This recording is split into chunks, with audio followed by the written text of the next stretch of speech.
Inilah Injil suci menurut Lukas.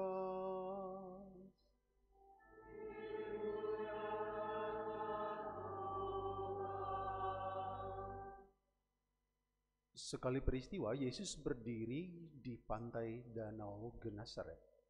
Banyak orang mengerumuni dia hendak mendengarkan firman Tuhan. Yesus melihat dua perahu di tepi pantai. Nelayan-nelayannya telah turun dan sedang membersihkan jalahnya. Yesus naik ke dalam salah satu perahu itu, yaitu perahu Simon, dan menyuruh dia mendorong perahunya sedikit jauh dari pantai.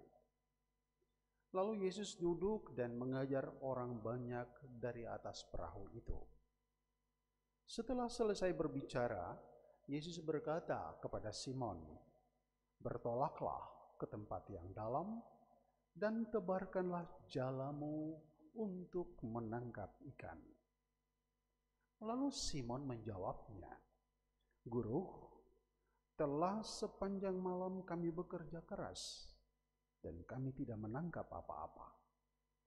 Tetapi karena Engkau menyuruhnya, aku akan menebarkan jala itu juga." Setelah melakukannya, mereka menangkap sejumlah ikan besar hingga jala mereka mulai koyak. Lalu mereka memberi isyarat kepada teman-teman yang di perahu yang lain supaya mereka datang membantunya. Mereka pun datang, lalu bersama-sama mengisi kedua perahu itu dengan ikan hingga hampir tenggelam. Melihat hal itu, Simon Petrus sujud di depan Yesus dan berkata, "Tuhan, pergilah dari hadapanku, karena aku ini seorang berdosa." Sebab Simon dan semua orang yang bersama-sama dengan dia takjub karena banyaknya ikan yang mereka tangkap. Demikian juga Yakobus dan Yohanes anak-anak Zebedeus yang menjadi teman Simon. Lalu Yesus berkata kepada Simon, "Jangan takut, mulai sekarang engkau akan menjala manusia." Sesudah menarik perahu-perahunya ke darat, mereka pun meninggalkan segala sesuatu lalu mengikuti Yesus. Demikianlah Injil Tuhan. Terpujilah Kristus.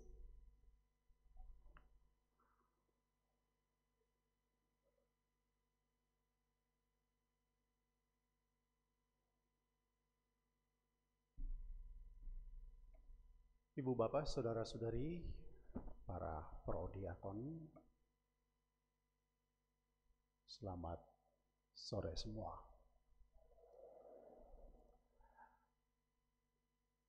Tiga bacaan yang kita dengarkan tadi semua bicara tentang panggilan. Dan di dalam gereja Katolik ada dua bentuk panggilan. Yang pertama adalah panggilan umum kaum beriman, dan yang kedua adalah panggilan khusus. Panggilan umum itu dasarnya ada pada sakramen pembaptisan. Di dalam sakramen pembaptisan, seseorang dipanggil dan diutus untuk satu menjadi imam, yaitu menguduskan dunia dengan caranya, kemudian menjadi nabi untuk mewartakan, dan menjadi raja untuk memimpin. Nah, ini panggilan untuk umat beriman. Ada panggilan khusus, yaitu diperuntukkan untuk mereka yang tertabis, yang mendapatkan sakramen imamat.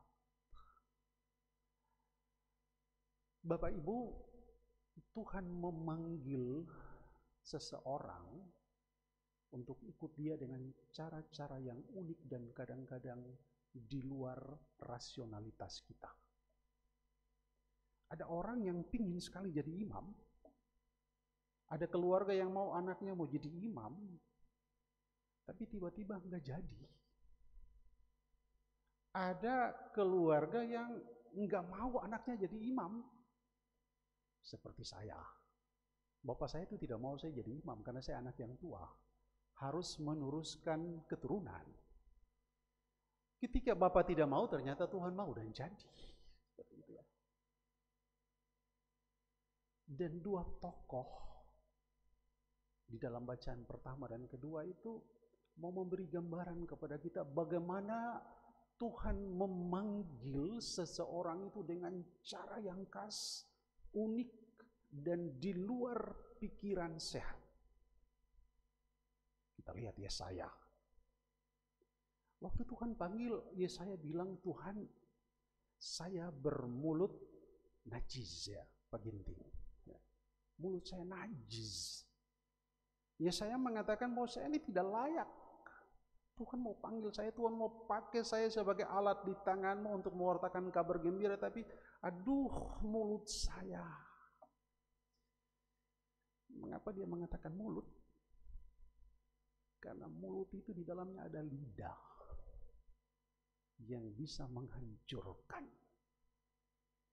Maka Tuhan melalui para serafim itu membawa kepadanya bara api, lalu ditunjukkan kepada mulutnya.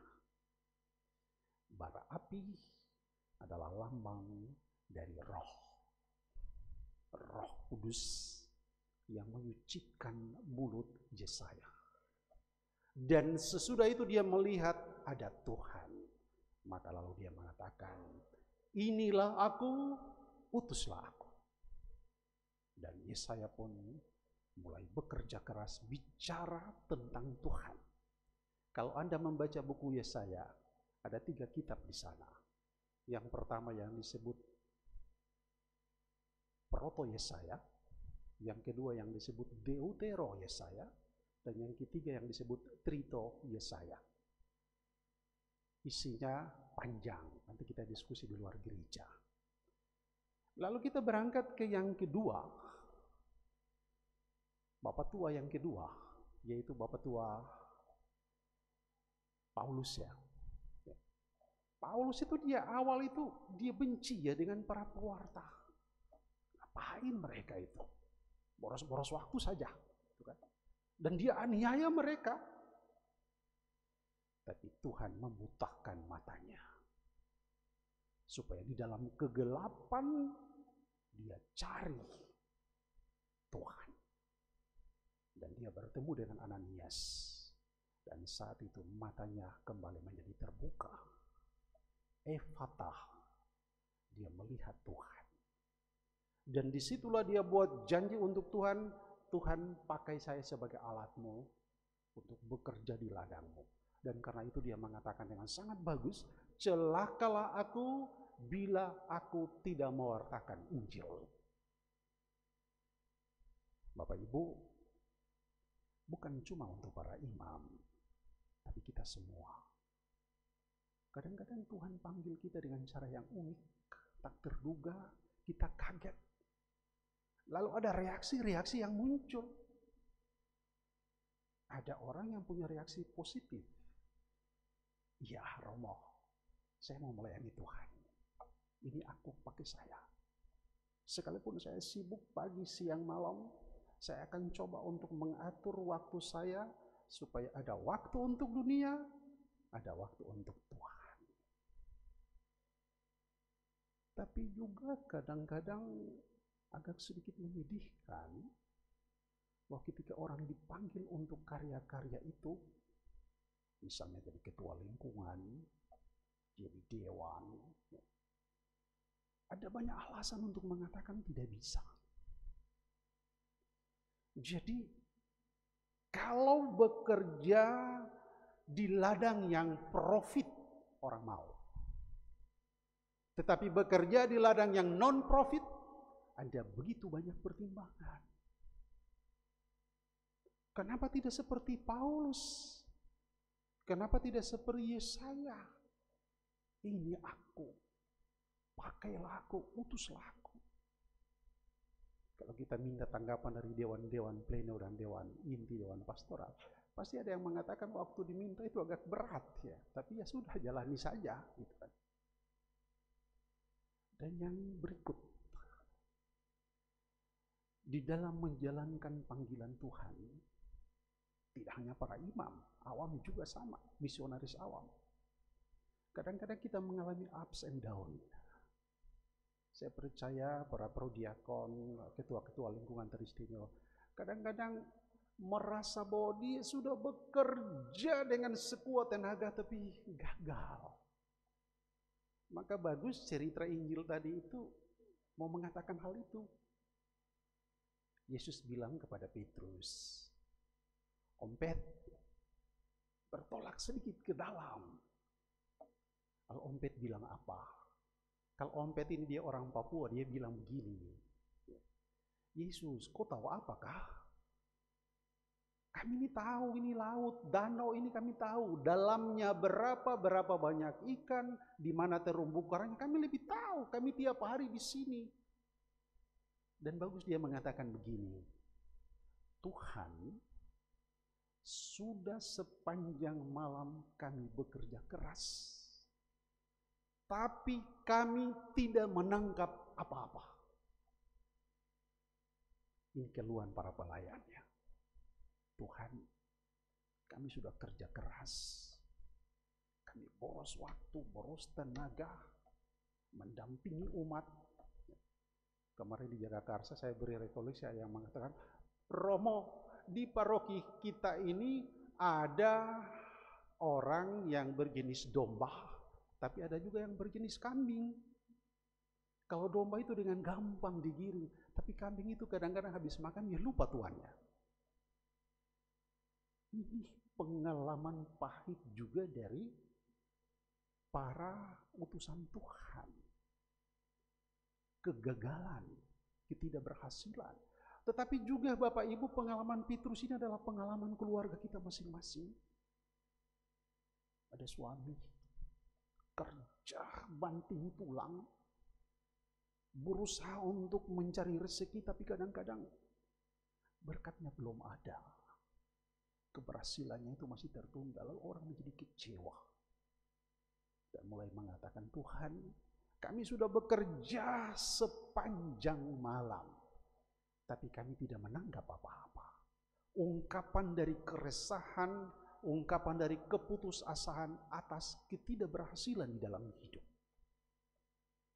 Tetapi kata berikutnya yang penting, Petrus bilang, tapi karena engkau menyuruhnya, aku akan menebarkan jalan itu juga. Perhatikan, karena engkau menyuruhnya. Kalau Tuhan suruh, kalau Tuhan minta, dan engkau menuruti perintahnya, di ujung perintah itu ada rezeki, ada berkat yang tercurah. Buktinya apa? Injil mengatakan perahu mereka itu penuh dengan ikan dan hampir tenggelam. Bapak Ibu, kalau kita mau tugas perutusan kita di dalam gereja berhasil, kalau kita mau supaya kehidupan perahu, kehidupan keluarga kita masing-masing terisi dengan ikan, maka ikut perintah Tuhan. Duk in altum, bertolaklah ke tempat lebih dalam dan tebarkan jalamu. Dan di sana engkau akan mendapatkan banyak ikan. Saya ajak kita Bapak Ibu untuk berdoa. Pertama bagi para imam. Kalau Anda ke daerah-daerah dan pelosok-pelosok, Anda bisa lihat banyak imam itu bergumul dengan tugas pelayanan dan tidak mudah. Ada daerah-daerah yang secara geografis itu sulit. Saya pernah melayani di Provinsi Maluku Utara, di satu paroki dengan jumlah stasi 32 stasi. Dan semua hanya bisa dijangkau dengan speedboat. Anda bisa membayangkan dari bulan pertama di stasi pertama sampai Desember baru stasi terakhir. Ini contoh bagaimana tidak hanya saya, tapi banyak imam di daerah Pulau yang berjuang luar biasa. Kadang-kadang mereka kecewa jika dibandingkan dengan kami yang tinggal di Jakarta. Karena itu berdoa untuk panggilan para imam. Karena banyak yang dipanggil, sedikit yang dipilih. Dan yang sedikit ini pun berjuang dengan kemanusiaannya, dengan persoalan-persoalan pribadinya, dengan persoalan-persoalan umat. Doa-doa Anda itu penting. Karena itu, kalau ada romo yang punya kekurangan, ada punya keterbatasan, jangan mengeluh. Berdoalah seperti itu. Kalau Anda mau cari romo yang suci, bersih, minta dari surga. Ya, nanti Tuhan kirim dari surga. Tapi di dalam dunia tidak ada, gitu ya. Tapi pesan saya yang kedua, kita berdoa untuk umat-umat dewan-dewan yang memberi diri untuk gereja, kaum awam, supaya mereka juga mengabdi dengan baik. Dan yang paling terakhir, kita berdoa untuk panggilan keluarga. Banyak keluarga yang betul-betul mempertahankan perahu kehidupannya sehingga dia berlayar dengan bagus. Mereka menangkap banyak ikan karena mereka menuruti perintah Tuhan. Tapi ada keluarga yang perahunya hampir tenggelam karena banyak persoalan, karena mereka menutup telinga terhadap Tuhan, supaya mereka suatu ketika membuka telinganya, matanya untuk melihat Tuhan, dan mereka pun dipanggil untuk menguduskan dunia, mewartakan firman melalui kesaksian-kesaksian hidupnya. Semoga firman Tuhan